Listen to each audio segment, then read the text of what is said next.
Alléluia. Est-ce qu'on peut acclamer le Seigneur?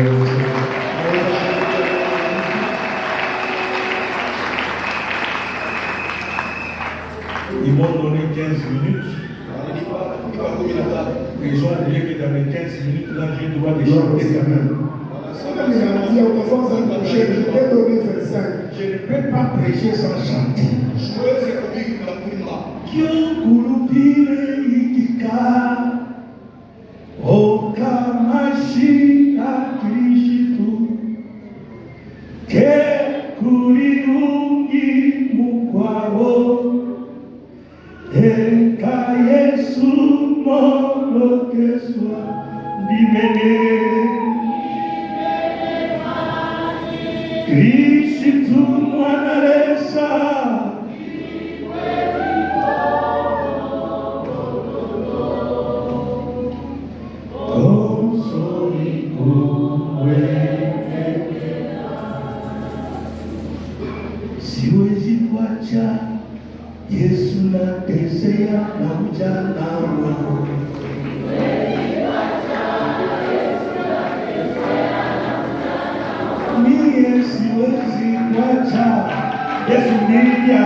Non, c'était formidable. Même dans les croisades d'évangélisation.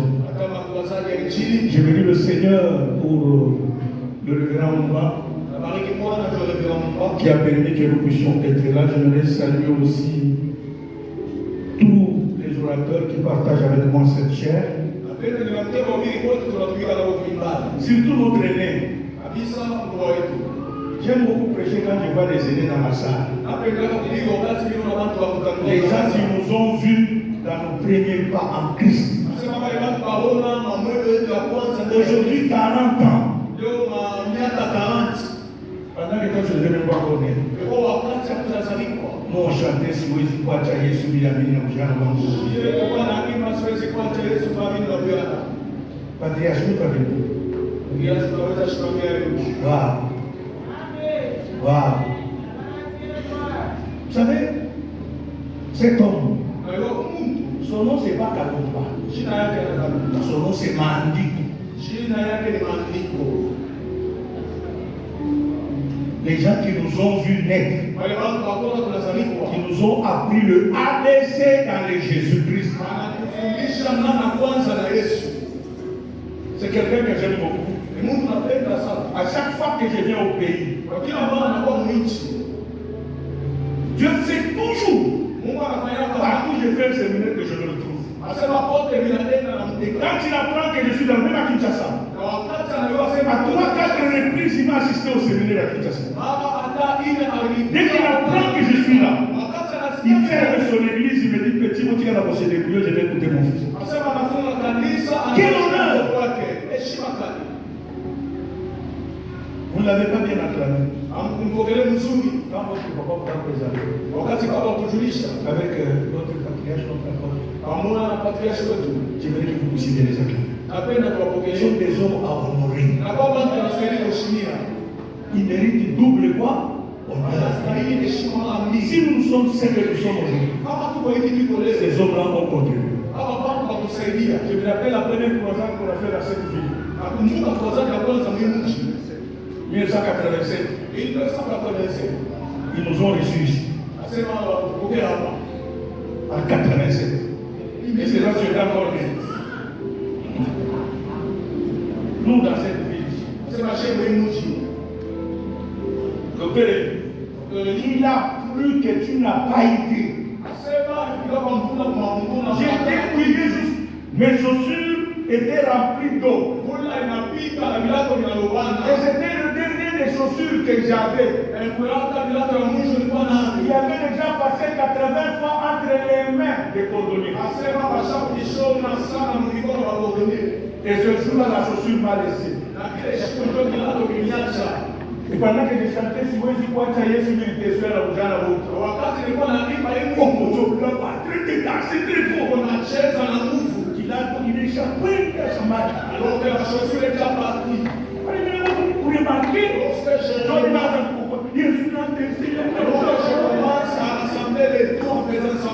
c'est sérieux sur le pognon. Et c'est le jour que Jésus va sauver. Il y a là que il y a avec les chaussures que j'ai chez les cordonniers. Et là, j'ai reçu 2 couilles. Il y a mon bouche qui a rouge. Depuis ce jour, jusqu'aujourd'hui, je ne sais pas quand est-ce que ma chaussure est allée chez les cordonniers. Dites à moi le plus fort. Est-ce qu'on peut les honorer s'il vous plaît? Est-ce qu'on peut honorer? Est-ce qu'on peut honorer? Est-ce qu'on peut honorer ces gens?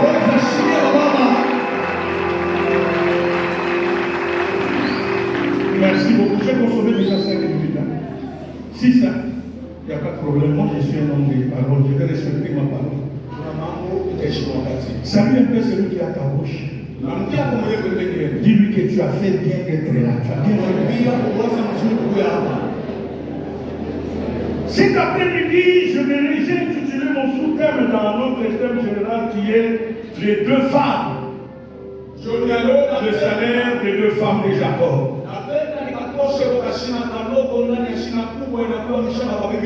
Un petit sous-thème que je vais développer avec vous cet après-midi. La prière de Jacob. Et je vais être bref pour laisser au deuxième orateur, parce que c'est lui qui va venir nous emballer encore pour nous amener dans la prière aussi. Nous nous mettons des mots pour lire Genèse chapitre 28.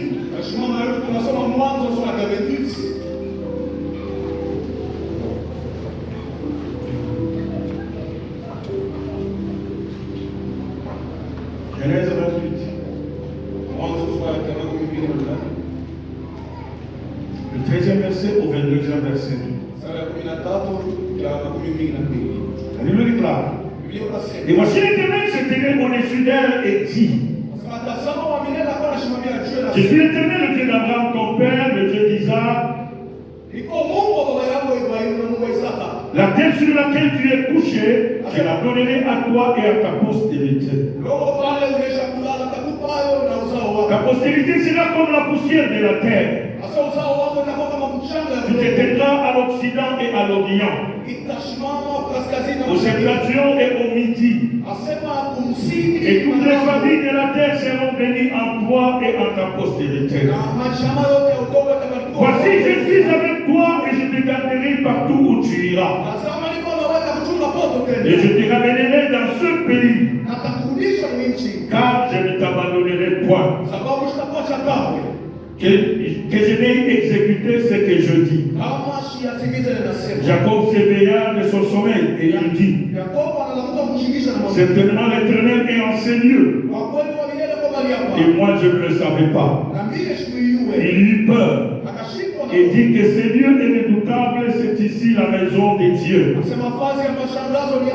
C'est ici la porte des cieux. Et Jacob s'éleva de bon matin. Il prit la pierre dont il avait fait son chevet. Il alla, il la dressa pour monument et il versa de l'huile sur ce sommet.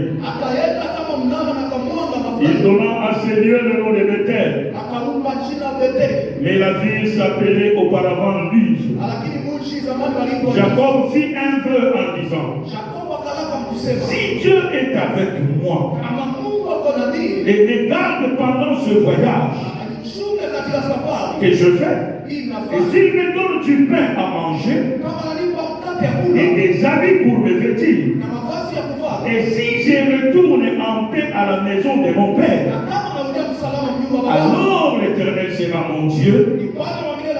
Cette pierre que je dressais pour monument sera la maison de Dieu.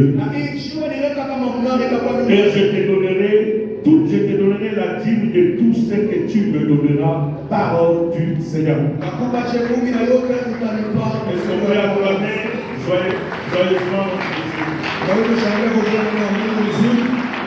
Nous sommes en train de parler sur le salaire de deux femmes de Jacob. Jacob qui s'est retrouvé avec deux femmes comme salaire du travail. Et on nous a expliqué longuement par les hommes de Dieu qui partagent avec moi cet hôtel que les 14 ans de Jacob faisaient partie de l'amour. Mais je voudrais que vous compreniez le but de mon message ce soir. C'est de nous amener à avoir une intimité personnelle avec Dieu. Ce soir, je voudrais te pousser, ma soeur, mon frère, à avoir une intimité personnelle. Jacob ne pouvait pas avoir un salaire comme celui-là. Il ne pouvait pas supporter pendant des années et des années. Il a dit que les 14 ans ont été aux yeux de Jacob comme quelques jours. Pourquoi cela? Parce que Jacob avait une intimité avec Dieu. Le deuxième objectif que nous allons poursuivre, c'est de nous amener à attirer la faveur de Dieu. Dans tout ce que tu fais, si Dieu ne t'accorde pas la faveur, rien ne va marcher. Rien. Si Dieu ne t'accorde pas sa faveur, tu peux avoir des millions de dollars aujourd'hui et demain c'est fini. Tu peux te marier dans un mariage glorieux et demain tu te retrouves malheureux. Tu peux avoir la plus grande église de la vie, mais si tu n'as pas la faveur de Dieu, dans quelques jours cette église va disparaître. Parce que bien aimé, la faveur de Dieu est très importante dans tout ce que nous faisons. Et ce soir, je veux que vous compreniez la prière de Jacob. Ici, quand Jacob fait la prière, il n'est pas chez Laban. Il est sur le chemin vers chez Laban.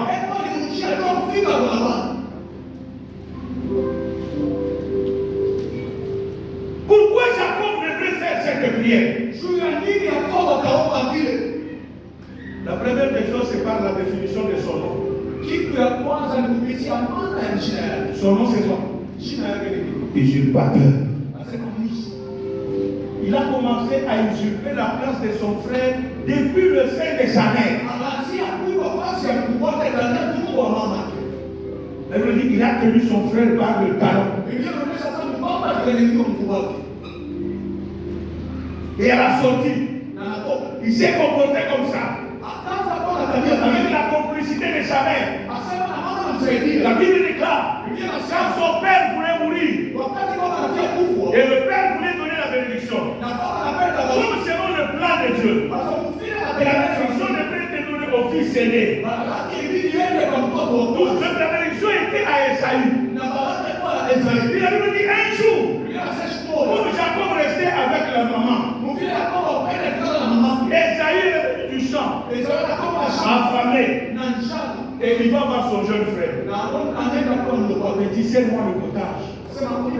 J'ai faim, je risque de mourir. Son petit lui dit, à condition que tu me donnes ton droit d'aînesse. Je ne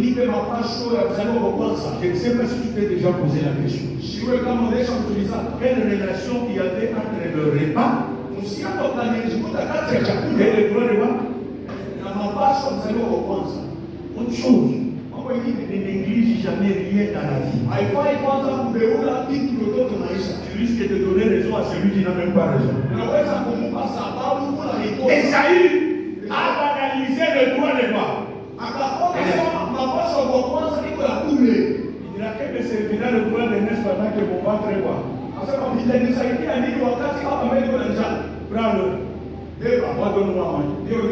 Bon, il ne savait pas que prophétiquement il était en train de donner à Jacob l'héritage. Et la Bible déclare, quelques jours plus tard, sa mère était là. Il a entendu son père appeler Esaü. Esaü, va, tu es un gibier, mais parle comme je le veux, afin que moi je puisse te bénir. Or, la personne qui connaissait bien la cuisine de papa, c'était qui? Esaü est parti. Maman est restée dans la réserve qui était à la maison. Maman a pris. Il a fait la cuisine comme papa l'aime. Et il a servi cela à Isaac. Il a habillé Jacob de la peau d'un animal. Esaü dit, Jacob, Isaac dit, la voix que j'entends, c'est la voix de Jacob. Mais quand je touche la peau, je sens que c'est la peau d'Esaü. Et il a béni Jacob. Après avoir fini de bénir Jacob, c'est là que Esaü apparaît. C'est là qu'Esaü s'est rendu compte. Quelle bêtise que j'avais fait. Quelle négligence. Il y a beaucoup d'enfants de Dieu aujourd'hui. Même quand on vous invite à prier, est-ce qu'on peut vous dire quelque chose? Il est vrai que dans ma maison j'ai des prophètes. Laisse-moi te dire la vérité. Il ne reste pas attaché aux prophètes. Dieu n'est pas seulement le Dieu des prophètes. Il est aussi ton Dieu. Il est aussi ton Dieu. Si tu n'as pas d'intimité avec Dieu, il y a d'autres prophéties qu'on peut dire sur toi. Les prophéties ne s'accompliront jamais. Tu laisseras seulement qu'on m'a dit ceci.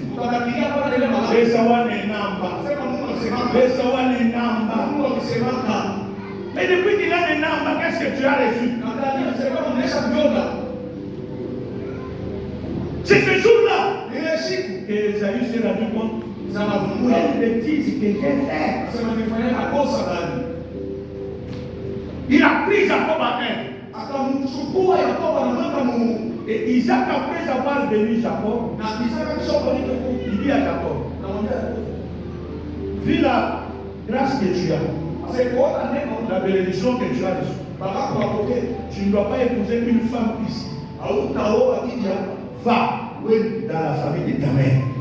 Et c'est là que tu vas trouver une femme. Et la Bible dit, Esaü a compris que son père avait totalement béni son jeune frère. Esaü a pris Isaac et Jacob en haine. C'est sur le chemin de chez son oncle là-bas.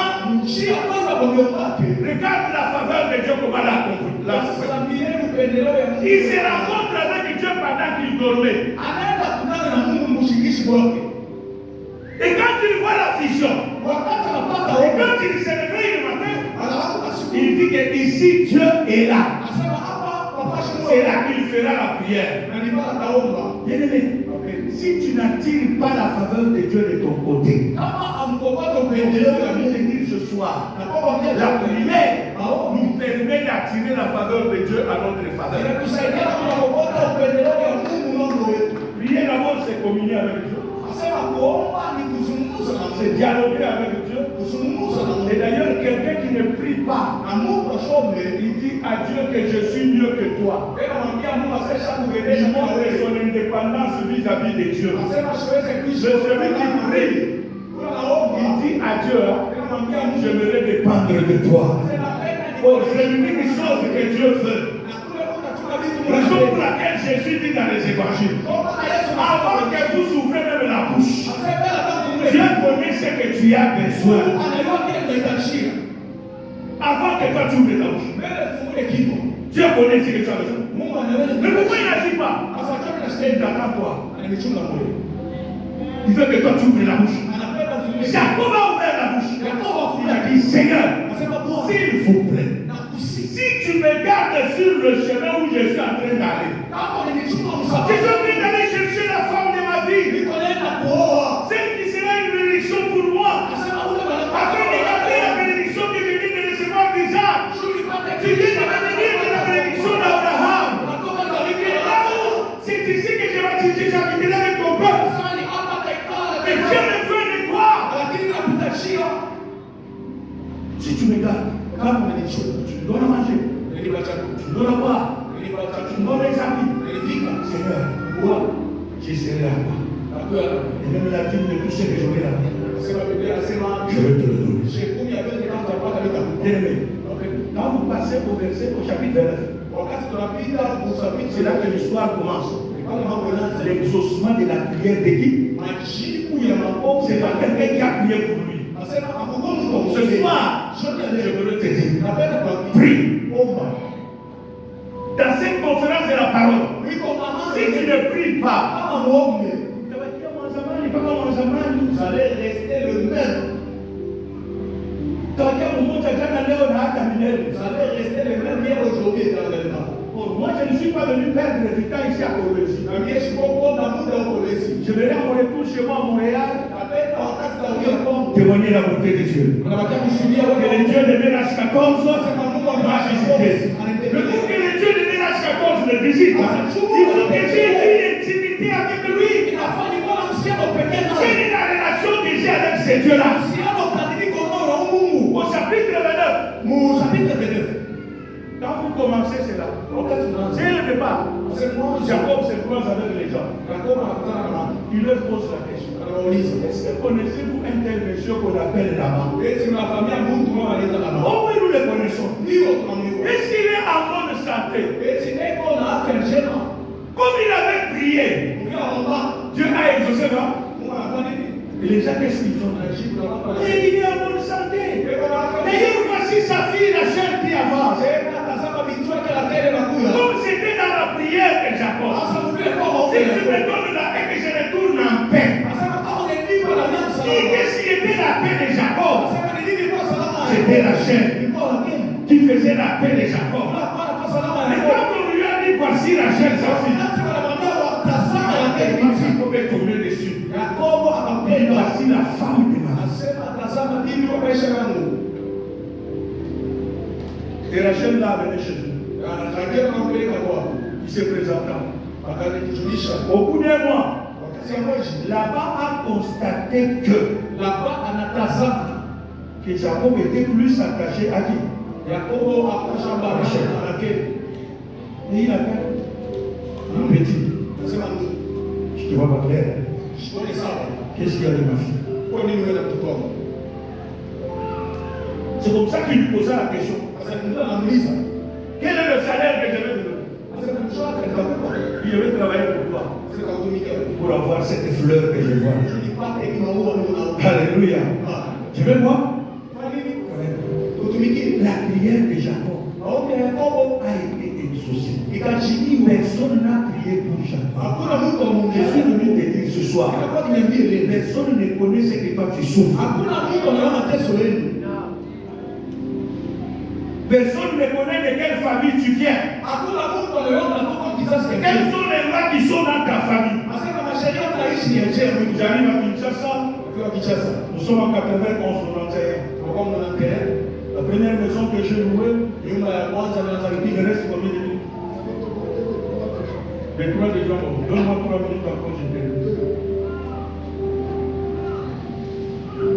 La première maison que je loue, c'est dans la commune de Kitambo.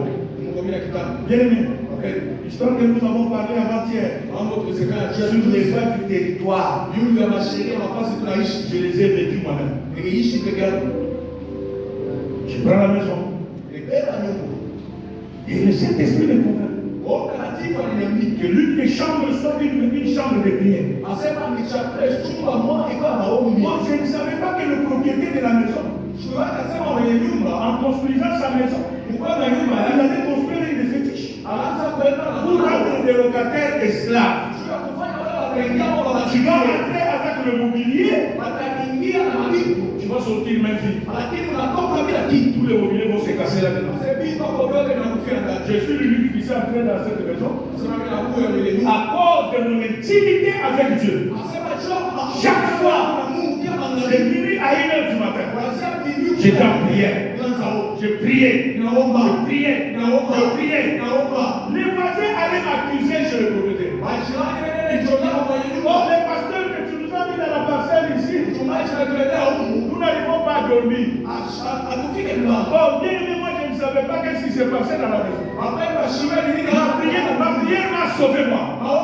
C'est quand je suis sorti que j'apprendrai que la personne qui m'a remplacé a connu les dégâts.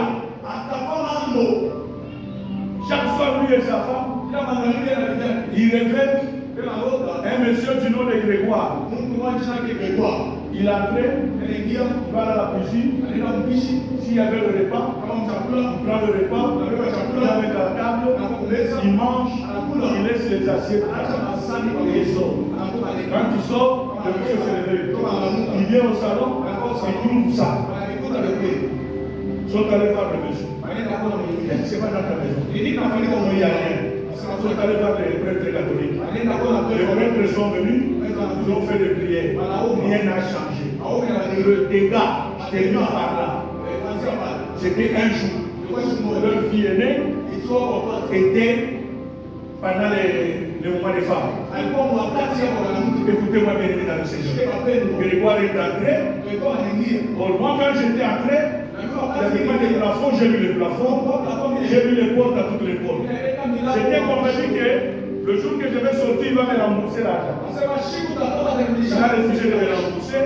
J'ai arraché toutes les portes que j'ai amenées. Alors, le monsieur qui est entré dans la maison, il a mis le rideau de la paille. Et Grégoire est entré. Il commence dans la chambre des parents. Il arrache aux parents tous les habits. Il les plie. Il met au chevet du lit. Pendant ce temps, les parents rêvent ça. Il sort de la chambre des parents. Il entre dans la chambre de la fille qui était pendant ces périodes.